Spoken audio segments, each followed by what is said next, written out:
3 games, 3 wins, one team standing on the edge of history. The New York Knicks walked into Philadelphia, hostile territory, and walked out with something far more dangerous than a win. They walked out with complete control. Jalen Brunson put up 33 points in an arena that wanted nothing more than to silence him, and that was not even the most important thing he did. Philadelphia blew a 12-point lead and still could not stop the momentum from shifting. And a 3-0 lead in the NBA playoffs? In the entire history of the league, it has never been overturned.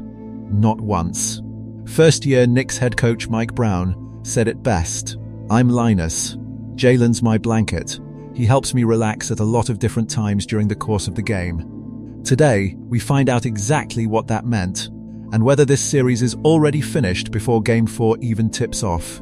But before we decide whether this series is already over, we need to understand exactly how New York got here and what Philadelphia is still fighting for.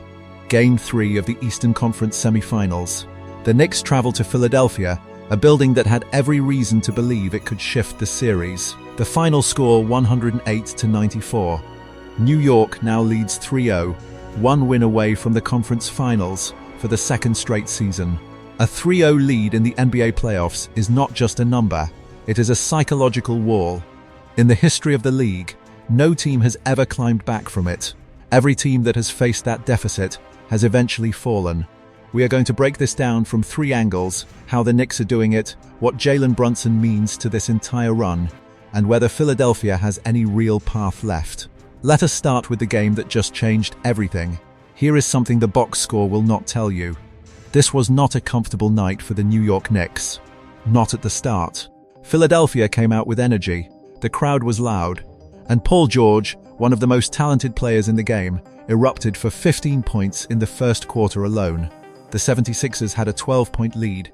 The building believed. And then New York responded. That is the hidden story of this 3-0 series lead. People look at the number and assume dominance. But what the Knicks have actually shown is something more valuable: consistency under pressure. When Philadelphia pushed, New York answered. Every single time.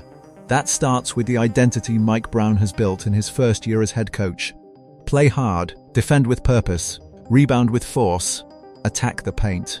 It is not a complicated formula, but it holds, even when the game gets uncomfortable. Even when the other team scores first. Even when the crowd is against you. And then there are the Nova Knicks. Brunson, Josh Hart, and Mikal Bridges all played college basketball together at Villanova, where 2 national championship banners hang from the Wells Fargo Center rafters. In the fourth quarter of Game 3, those 3 took a 4-point lead and turned it into a double-digit victory. Hart finished with 12 points and 11 rebounds. Bridges delivered 23 points. Their chemistry did not just show up, it took over the game at the most important moment. But here is the detail that really tells the story of this team's depth. Landry Shamet had scored just 14 points across the entire postseason before Friday night. Then he dropped 15 in a single game. That kind of contribution from a role player is not luck.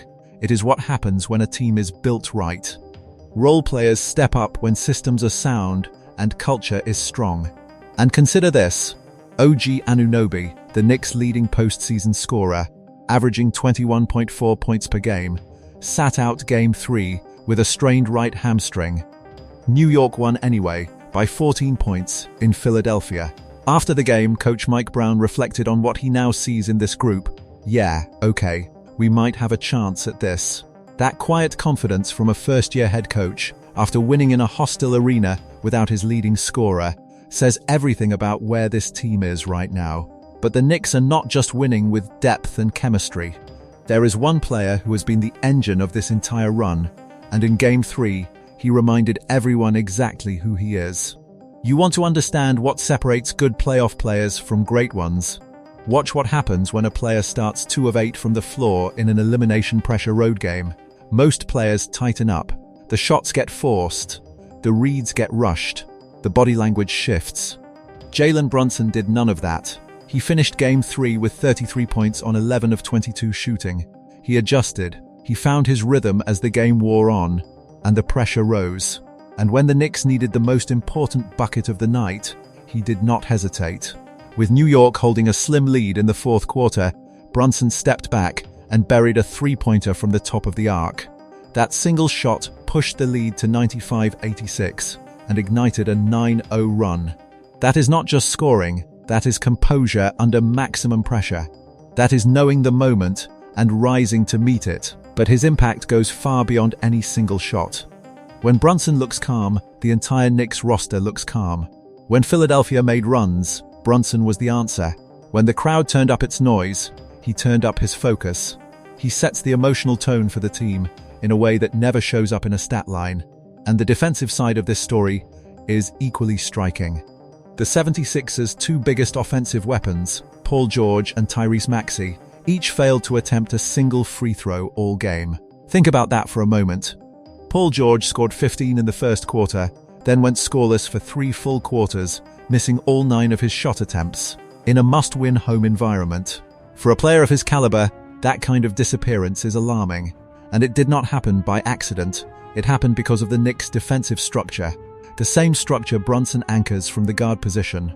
This is now 6 consecutive postseason victories for New York, every single one of them with Brunson as the heartbeat. That is not a hot streak. That is a pattern. That is a player who has found another level in the moments that matter most. Even 76ers center Joel Embiid, facing the reality of a 3-0 series deficit, offered a telling few words after the final buzzer. "I guess it's good when New York wins." The resigned tone behind those words says everything. The 76ers can feel the series slipping. And that brings us to the other side of this equation, what is actually going wrong in Philadelphia, and what they would need to do to make this interesting again. If this video gave you a different look at what is happening in these playoffs, consider subscribing to Jason Ward News. There is a lot more story still to tell. Now, all of the information presented in this video is based on publicly available reporting and game data, shared here purely for educational and entertainment purposes.